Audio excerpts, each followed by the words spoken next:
Thank you to billykillz for his constant support on Patreon. Rebbec Architect of Ascension and Ich-Tekik Salvage Splicer versus Elenda the Dusk Rose, Greven Predator Captain, and Emry Lurker of the Loch. We have some lands. We can get down a turn 3 Thran Dynamo, so definitely going to keep that one.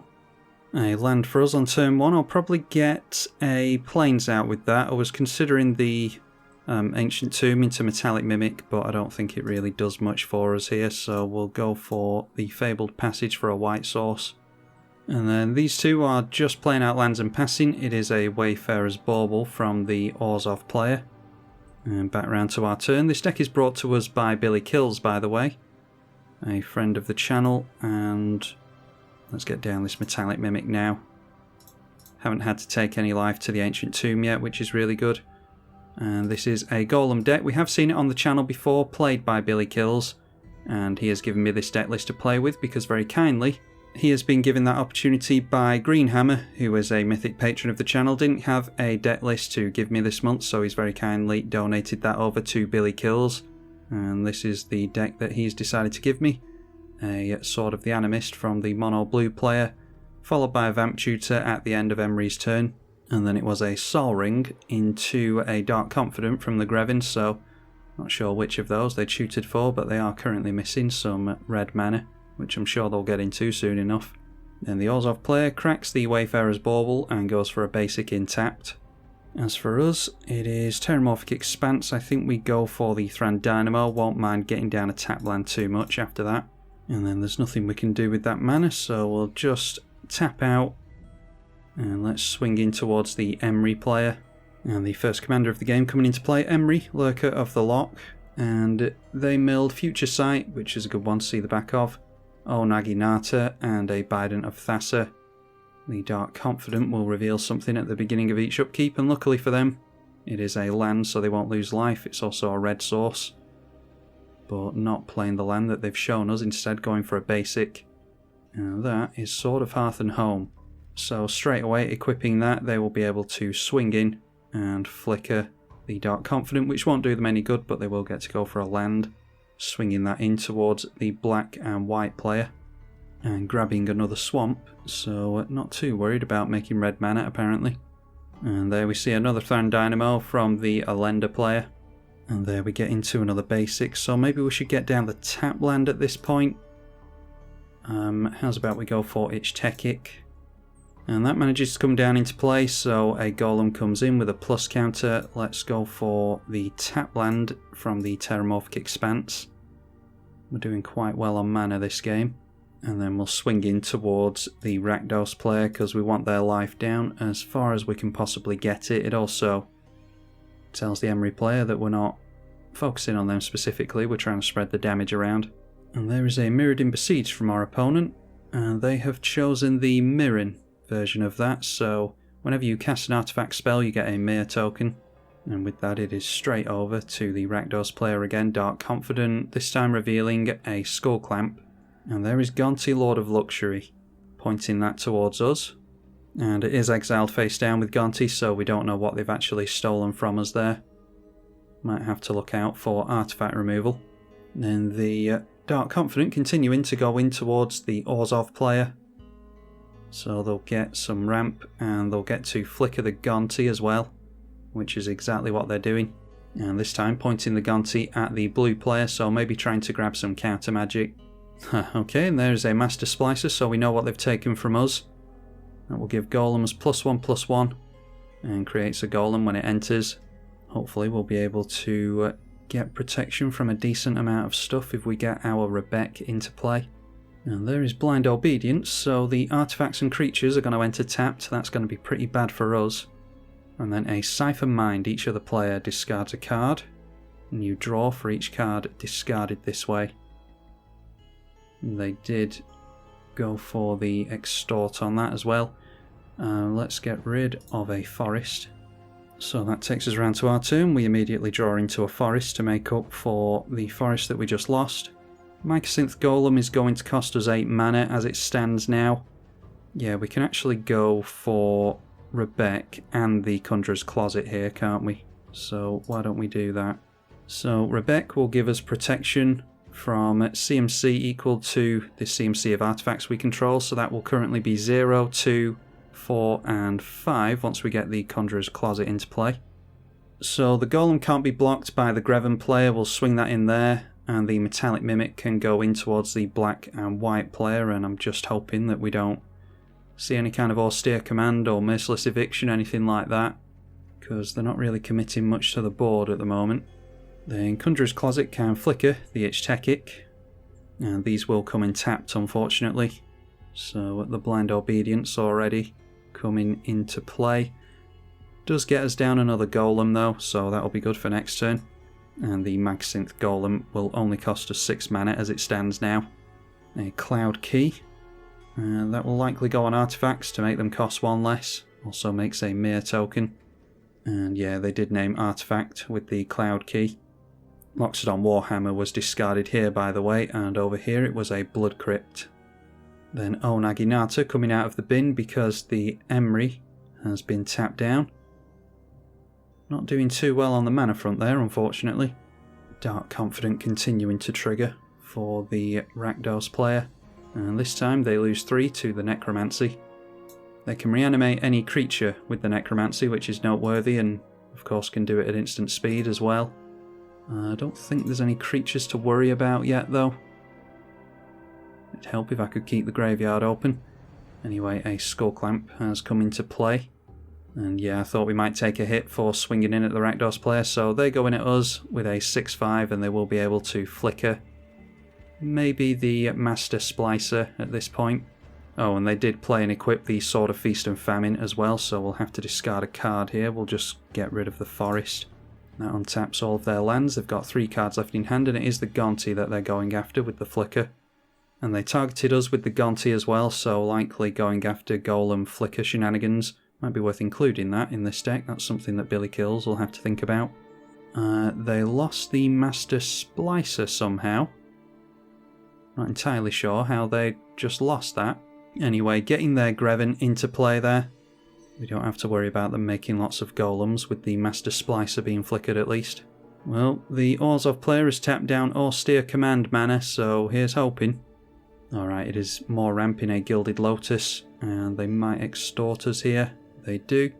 Followed by Knight's Whisper. They'll go up to 6 cards in hand here, and they end up extorting us again.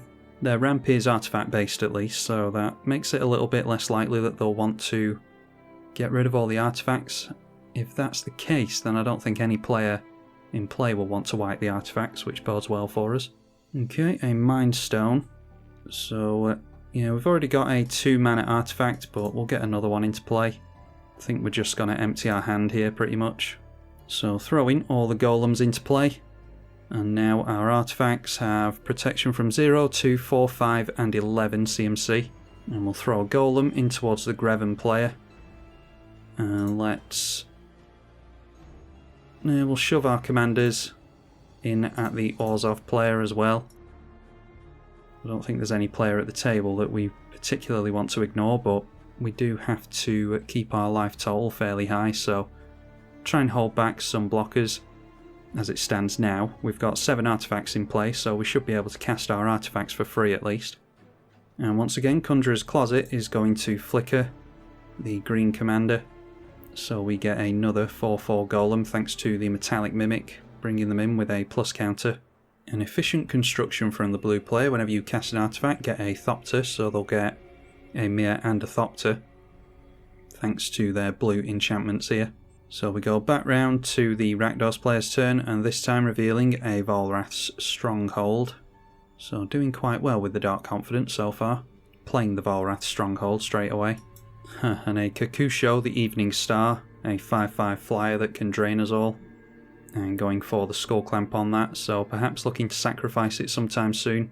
And this time, thanks to our blockers, the 6/5 Dark Confident going in towards the Orzhov player, and we're sending Grevin in towards the mono blue player. And they do go for sacrificing the Kakusho with the Grevin, so some life will be lost and gained here, and they will draw some cards. They go up to 13 cards in hand and they're about to untap, thanks to the Sword of Feast and Famine. So both of the Mirs ganging up on the Grevin. And this has Menace, so yeah, no trample, but they do have to block with 2 creatures. And because a couple of artifacts went down, the Ich-Tekik will trigger a couple of times, making our golems more of a threat. Might have to shove a whole bunch of damage in at the Rakdos player. Our lender was forced to discard a Grand Abolisher. Hate to think what else is in their hand if they're discarding a Grand Abolisher. And then the Celestia Sword is again flickering the Gonti, bringing it in tapped. And they do target the Orzhov player this time, so maybe going after a board wipe, because they might be scared of the swing back from us. Okay, and strangely the Orzhov player decides to scoop there. That might really mess up the Rakdos player. That's really not sporting at all. Should not do that. I did put in the lobby, don't quit early, but of course it's Magic Online, people just do whatever they want. So a Talisman coming into play. And there is a Nighthawk Scavenger. I don't think we have Pro 3 CMC, so might have to swing it into the Death Toucher and trade for something. And there is a Grey Merchant of Asphodel. So we go down to 14, 21 over here, and the Rakdos player is at 48. I'm not sure we'll be able to take them out now. Got an Expedition map as well. And a Shadow Spear, which can't be equipped, thankfully. So hopefully we don't just draw into a land here. That is Teferi's Protection. That could come in handy. So let's go for cracking the Mind Stone. We've got enough mana and it will trigger the Ich-Tekik. Okay, a Felwar Stone. Might as well just throw that straight into play. Yeah, if it wasn't for all that life gain, then we might have been able to take out the Rakdos player, but unfortunately I don't think we're going to be able to. So, yeah, I think we have to rely on the Teferi's Protection. Let's turn a bunch of golems in sideways towards the Rakdos player there. We'll do it with this as well. Probably lose the Magcinth Golem. Yeah, we'll just swing in with the artifacts that actually have protection from stuff just to keep track of it. 0, 2, 4, 5 and 11 at the moment. So they will be able to block with the Death Toucher. And they do, blocking the Metallic Mimic as opposed to the Magcinth Golem. So we do still have Pro 2 CMC thanks to the Felwar Stone. And we will get a buff on all of our golems again, because obviously an artifact went down there. So only knocking them down to 24, but we do get rid of the Death Toucher. That was a lifelinker as well, so they did gain some life in combat there. We're likely going to have to rely on Teferi's Protection, I think.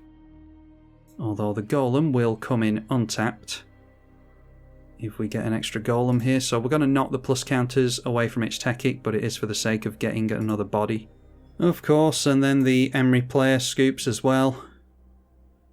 So it just turns into a 1v1, unfortunately. Apologies if this is the video that you see. It might be that this is the best I can get. I will keep trying, but this is the state of Magic Online. Always has been, actually. So Expedition map being cracked will trigger the Ich-Tekik.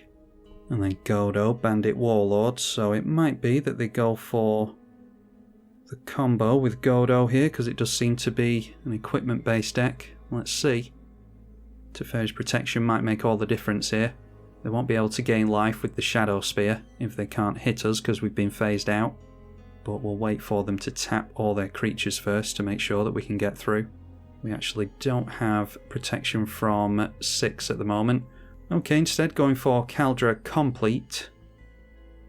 I never actually noticed how they spelled complete there. Now equipping the Sword of Feast and Famine over to the Kaldra. Yeah, we're still going to have protection from... It's not the equipment that's attacking, it is the Germ token. And we do have protection from 0 CMC, so we should still be able to block there. I'll wait until the blocking phase, just out of curiosity, to see if we can actually do that before we go for Teferi's Protection. Noteworthy that they didn't go for any kind of lifelink. So they go for Grevin, us phasing out, won't be able to stop this. They sacrificed an artifact, I'm assuming, because Ich-Tekik is triggering. I think they still had a Golem token in play, so it must have been that they sacrificed. And we go through to blocks, and yeah, we can block the germ token. Does this have trample or anything? Ah, it has trample, yeah, that might have been why they were doing it then. Didn't actually look at the keywords on this. Indestructible, haste, trample, first strike, +5/+5. Exile the creature when it deals combat damage to it. And I will block like that on the Grevin. We are going to go for Teferi's Protection here. And then forcing them into a swift end, so getting a card out of their hand there is really good. Which is why I'm holding off on the Teferi's Protection as long as I possibly can. Because I wasn't playing around the fact that they might have had a swift end, but it is a good habit to get into. So no triggers for them, they are just left with 1 mana held up and 10 cards in hand. And with that, they decide to scoop, so yeah, that was a pretty good showing for us. Unfortunately, there were some early scoops there, but I think it shows off the deck quite nicely. We were drawing into, yeah, just more ramp, so we weren't going to respond very well to a board wipe there. Obviously, if our opponent had gone to wipe the board, we could have gone for the protection. But yeah, speaking of protection, the protection from Rebbec is absolutely relevant in this deck. It means that we can chump block all day long, as well as push our way through what would otherwise be a cluttered board state. Anyway, big thank you to Greenhamma for donating his Patreon perk over to billykillz this month. Big thank you to billykillz for being a patron, as well as submitting his deck to me. Hopefully you all enjoyed it. Be sure to leave it a thumbs up and consider supporting on Patreon yourself if you did. I'm tribalkai on the eedi-H channel. Thank you for watching.